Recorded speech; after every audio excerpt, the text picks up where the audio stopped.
Why are we so attracted to the ones who just aren't fully available to us? The ones that we accept the breadcrumbs from, the ones that we can't put our boundaries up for the respect of ourselves because we're afraid that they'll think it's too much and leave us. Heartaches and pining are only intensifying our self-esteem issues. Stories of potential futures together occupy our brain, and all of this is preventing us from being open to anyone else. And all the while, we feel loneliness so much more strongly. Why is it that we are so drawn to the emotionally unavailable? And what do we do to change that? Here, I'm going to give you my top reasons why and how we can change that.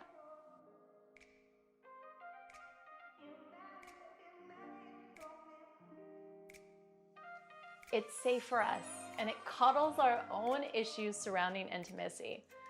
Someone who isn't available emotionally or romantically won't see us in states that are less than desirable, mainly because they aren't around enough to find out.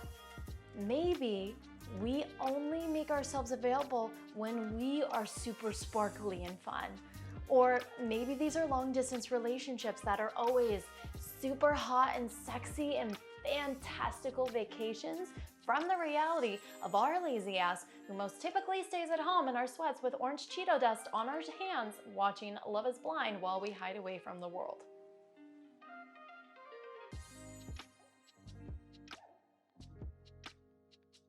Maybe it's the intermittent reinforcement. Sometimes they give us attention, affection, emotional vulnerability, and then many times they don't. But the memories of those feelings of being held, of being the confidant, of being needed, keep us reaching again and again and again, giving us that loop of maybe this time we'll feel it again.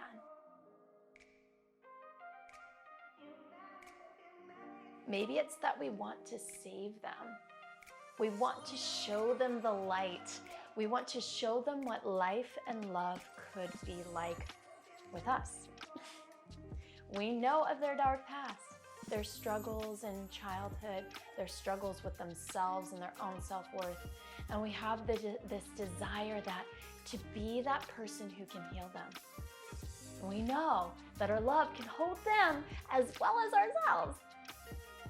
That is until we feel so drained because they won't actually let us in.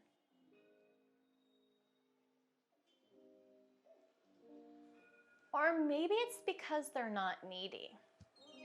We are super self-sufficient, independent, and we like our lives the way that they are. Someone who is emotionally unavailable often tends to be self-sufficient too. They don't take from us, and that's refreshing. And it allows us the capacity to then give freely and openly and a lot and a lot and a lot.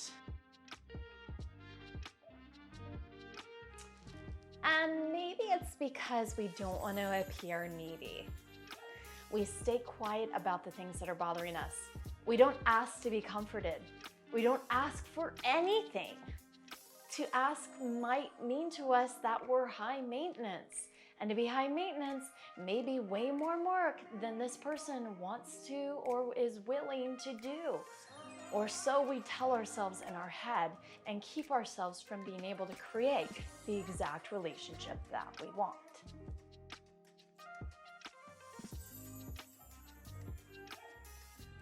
We struggle with pleasure anxiety.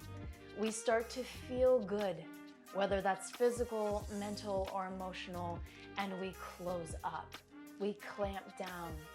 Not because we don't want good feelings, but because in order to feel good, we have to have the experience of letting go. And for many of us, letting go is scary because we want the control of the outcome.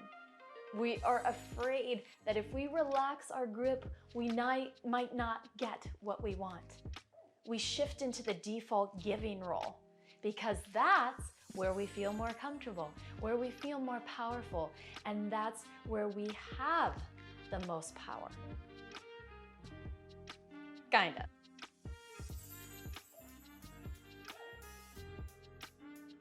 They appear super centered, but in actuality, they struggle with the need to be in control. We see them as having their shit together. A good job, financially stable, confident, cool, collected. We may have even fantasized what it would be like to have a future with this person. Ugh, what a man. And maybe they will help relieve the stress of the parts of our lives that we don't have together. Calming thought. But when we begin to merge our life with theirs, as occurs in healthy relationships,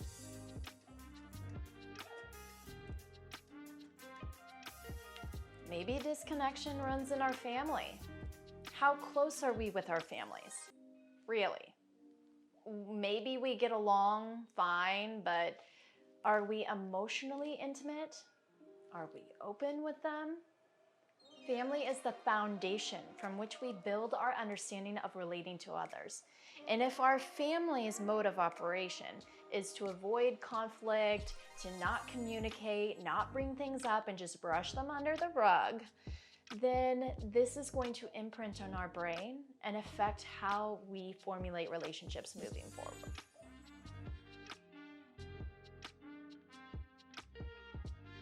The emotionally unavailable won't ever be the jealous type. We can do our thing and we can see friends we want, including those of the opposite sex, knowing that this person will not give us a hard time to be jealous. Is this trust? Or is this the lack of interest in us as partners? We like to think that it's the former.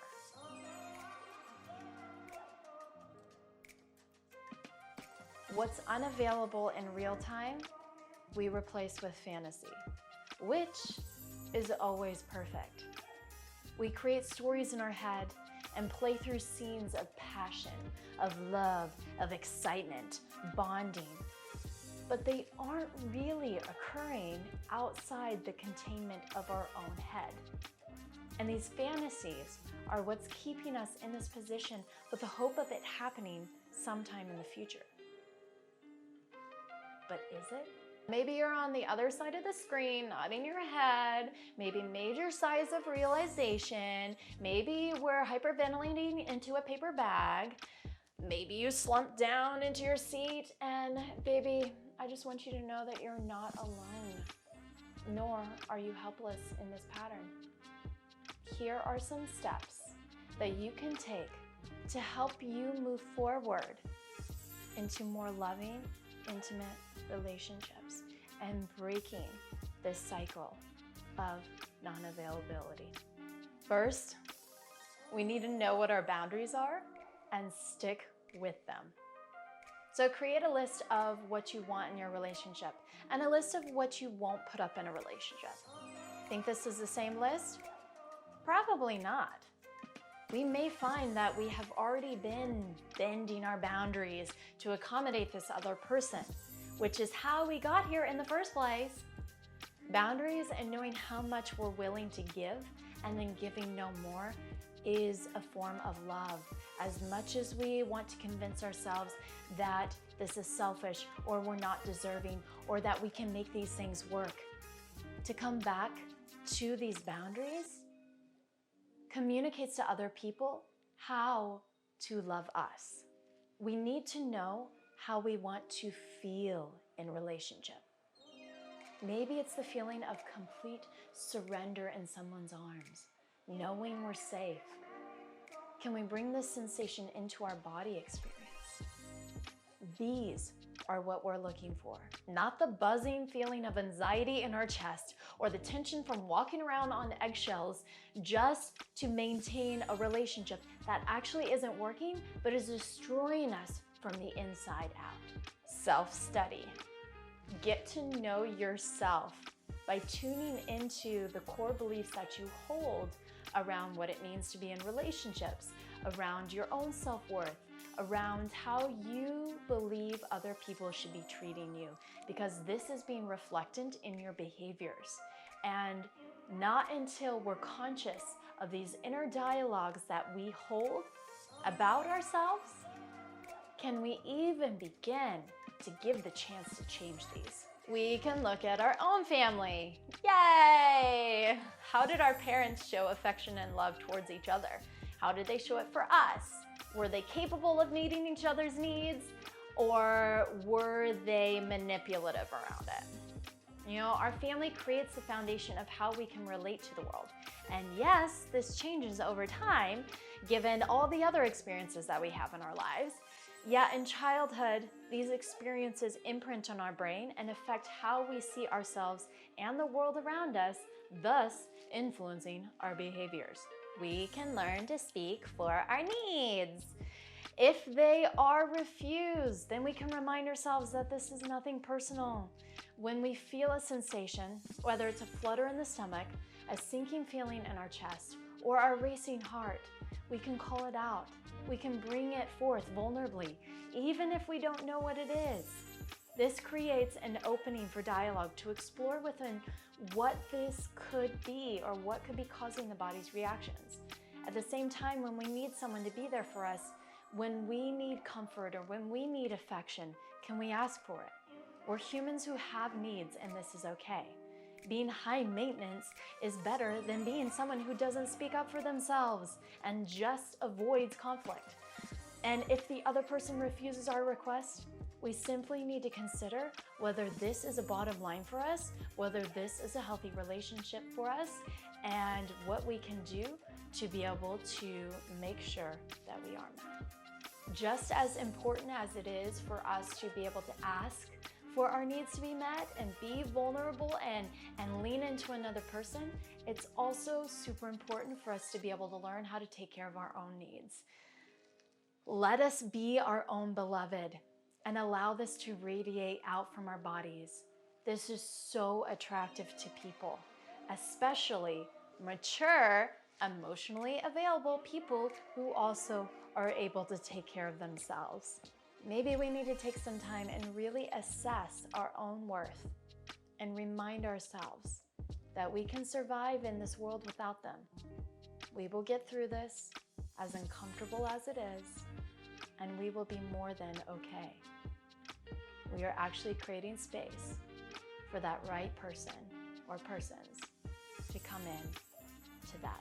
Remember to give the responsibility for their healing back to them. Stop being their teacher, stop being their healer and trying to save them. It is not our job, and it must be something that they seek for us.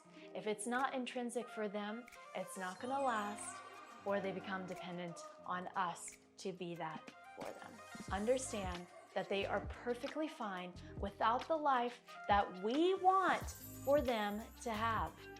Let them be Peter Pan if their lifestyle reflects immaturity. That's what they want. It's not what we want. End of story. Relationships are not easy, but they're also not that difficult either. When we notice our patterns of reaching for relationships with those who are just not emotionally available to us, we can check in with ourselves. What are my underlying motives here? Are they serving me to the highest? Or are they superficially just relieving an inner discomfort of loneliness that we have inside? We can use this awareness to catch ourselves in the act, notice those red flags, and choose differently. Relationships are powerful catalysts for self-growth, but not when we feel insecure in putting our authentic self and our needs forward. We deserve to have love-filled relationships, and ultimately, that starts with us. I want to hear what that's been like for you. Have you found yourself in emotionally unavailable situations? And how did you discover that this was no longer for you? So many of us get caught in this cycle and we just fall into rationalization and justification. But there tends to be this point where we have the realization that this is no longer healthy for us. What was that for you? and put that in the comments below. I'm Dr. Kat Meyer with Sex Love Yoga, and this has been my guide to helping you avoid those emotionally unavailable.